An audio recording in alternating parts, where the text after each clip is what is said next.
میری بیوی ناراض رہنے لگی. ہلکا ہلکا تو اس نے مجھے کہنا شروع کیا, پھر جلال میں آ گئی اور ایک دن مجھے کہنے لگی اگر آج نانا کچھ لے کے آئے تو بچے لے کے میکے چلی جاؤں گی.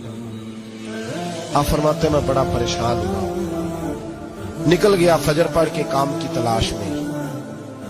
میں نے ظہر تک تلاش کیا لیکن مجھے کام نہ ملا. آپ فرماتے نہر فرات کے کنارے تپتی ہوئی ریت پہ میں بیٹھا تھا تو میرے دل میں خیال آیا بندوں کی مزدوری نہیں ملتی تو آج اللہ کی نہ کر لے, آج اللہ کی مزدوری نہ کرے. آپ فرماتے ہیں میں نے گرم ریت سے تیمم کیا, وضو کیا وہیں فرات, اور گرم ریت پہ کپڑا بچھایا تو نفل پڑھنے شروع کر دی. زور سے اثر تک نفل پڑھے, زور سے. چلے میں ایک دعا کرتا ہوں, آپ آمین کہنا. اللہ کرے کہ ہم مغرب کے بعد والے نفل پڑھنے شروع کر دیں. نبی کریم سید عالم صلی اللہ تعالی علیہ وآلہ وسلم کے غلاموں کا حال دیکھے, عبادت کا حال دیکھے. فرماتے میں نے کہا اللہ کی مزدوری کر, زور سے اثر تک نفل پڑھے گرم ریت پہ.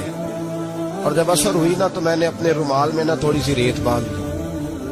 گھر کی دیواریں چھوٹی چھوٹی تھی. میں نے کہا بیوی نے دیکھا نا خالی ہاتھ آیا ہے تو اندر سے شور کرے گی, ہم سائے بھی سنیں گے, تو چلو جب دیکھے گی نا رومال میں کچھ ہے حوصلہ کرے گی, جب اندر جاؤں گا تو سمجھا لوں گا. آپ مسکرا رہے ہیں نا ہلکا ہلکا, اس کا مطلب ہے ان باتوں میں کافی صداقت ہے. پرانے بزرگ کر گئے تو اس کا مطلب یہ ہے کہ ان میں بہرحال کافی حد تک صداقت ہے. یہ شور ہوتے رہتے. کہتے میں نے وہ کہا کہ چلو دور سے دیکھے گی تو گھر جا کے سمجھا لوں گا.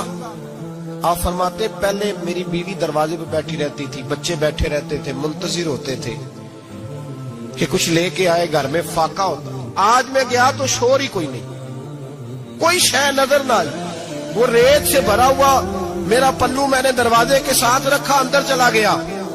بیوی کو آواز دی کہاں ہو, کہنے لگی منہ ہاتھ دھو لو میں روٹی لے کے آئی. کہ ہاتھ دھو گئی, روٹی کدھر سے آئی؟ اس گھر میں تو فاقے تھے, کھانا کدھر سے آیا؟ کہتے روٹی لائی, سلاد بھی لائی, دودھ بھی لائی, اس زمانے میں جو نعمتیں تھی پھل بھی لائی, سارا آ گیا. میں نے گھور کے دیکھا, میں نے کہا کدھر سے آیا یہ سارا کچھ, کہاں ہے بچے؟ کہنے لگی روٹی کھا کے باہر نکل گئے. میرے دل میں خیال آیا میری بیوی کا کردار تو چاند سے زیادہ اجلا ہے, تو یہ سارا کچھ کیسے آیا؟ میں نے کہا یہ کہاں سے آیا سارا کچھ؟ تو کہتی ہے میری طرف دیکھ کے کہنے لگی پتہ نہیں آج کس کریم کی مزدوری کرنے چلے گئے تھے, پتہ نہیں کس کریم کی مزدوری پہ چلے گئے تھے. زور ہوئی ہے تو اس نے اناج کی بوریاں بھیجی ہیں, چاول بھیجے ہیں, پھل بھیجے ہیں, اتنا کچھ بھیجا ہے کہ میرے گھر میں رکھنے کو جگہ ہی کوئی نہیں. یہ کہتے کہتے اٹھی اور کہنے لگی پہلے ہی بڑا آیا تھا, اب اور کیا لائے ہو؟ آپ فرماتے میں سکتے میں تھا, اس نے جا کے میرا رومال جو کھولا, میں ریت لایا تھا, رب کریم نے ہیرے بنا دیے, وہ ہیرے بن گئے. آپ فرماتے کہنے لگی کس کریم کی مزدوری پہ گئے تھے؟ فرماتے میں اٹھا اور کچی زمین پہ سر سجدے میں رکھا.